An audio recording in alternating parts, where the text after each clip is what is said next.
अस्सलाम वालेकुम, मैं वकील बुखारी और आप देख रहे हैं MLT पाकिस्तान। आज की वीडियो का टॉपिक है हिटली हीट है, यानी कि पित्त का निकलना, गर्मी दानों का निकलना। आज इस टॉपिक पे हम बात करेंगे और आपको बताऊंगा कि ये क्यों निकलते हैं, इसका आप किस तरह से इलाज कर सकते हैं, हीट स्ट्रोक से कैसे बचा जा सकता है, सन स्ट्रोक से कैसे बचा जा सकता है। तो चैनल पे अगर आप नए हैं तो चैनल को कर लीजिए लाजमी सब्सक्राइब, ताकि आने वाले दिनों में लेटेस्ट वीडियो आप तक ईज़िली पहुँच सके। ज़्यादा गर्मी की वजह से जिस्म के ऊपर बिल्कुल छोटे छोटे से दाने बन जाते हैं। इन दानों को गर्मी दाने या पित्त कहा जाता है।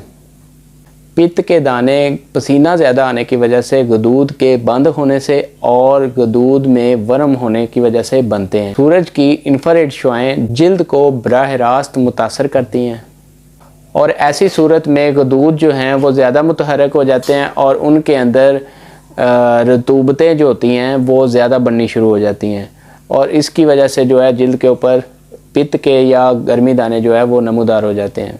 गर्मी के अंदर अगर रोज़ ना नहाया जाए तो गर्मी दाने बहुत ज़्यादा जिस्म के ऊपर बन सकते हैं। तो अभी बात करते हैं कि किस तरह से हम गर्मी दानों से अपने आप को बचा सकते हैं और किस तरह से हम खुद को गर्मी दानों से या पित्त के दानों से खुद को महफूज रख सकते हैं। अगर किसी को गर्मी दाने बने हुए हैं तो उसको चाहिए कि वो अपने आप को ठंडी जगह पे रखे, रोज़ाना नहाना चाहिए। अगर दाने बहुत ज़्यादा बड़े हो जाएं और उनमें ख़ारिश हो तो आपको कैलामाइन लोशन लगाना चाहिए, या आपको बाज़ार से बहुत ही इजीली प्रिकली हीट पाउडर मिल जाता है, वो आप यूज़ कर सकते हैं गर्मी दानों को कम करने के लिए। ढीले डाले कपड़े इस्तेमाल करें और ज़्यादा टाइट और गर्म कपड़ों से परहेज़ करें। जितने ज़्यादा गर्म कपड़े आप यूज़ करेंगे गर्मी के अंदर और धूप के अंदर आप जाएंगे तो आपको गर्मी दाने होने के बहुत ज़्यादा चांसेस हैं।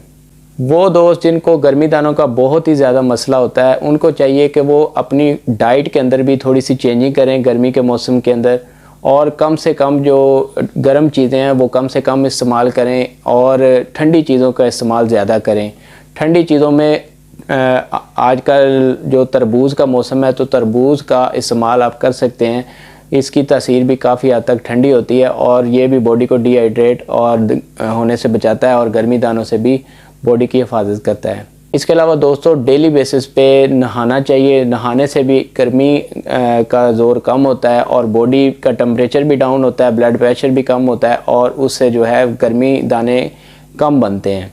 गर्मी के मौसम के अंदर एंटी बैक्टीरियल सोप का इस्तेमाल आप ज़्यादा करें। एंटी बैक्टीरियल सोप जो है आपकी बॉडी के ऊपर अगर कोई पित्त के या गर्मी के दाने बने भी हुए हैं तो उनमें इन्फेक्शन होने के चांसेस कम हो जाएंगे और आपकी बॉडी जो है वो सेव रहेगी।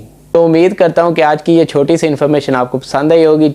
अगर आपको वीडियो पसंद आई है तो चैनल को कर लीजिए लाजमी सब्सक्राइब, ताकि आने वाले दिनों में लेटेस्ट और अच्छी अच्छी इन्फॉर्मेशन आप तक मैं इजीली पहुंचा सकूं। अपना ढेर सारा ख्याल रखिएगा और गर्मी में ठंडी चीज़ों का इस्तेमाल ज़्यादा कीजिएगा। टेक केयर, अल्लाह हाफिज़।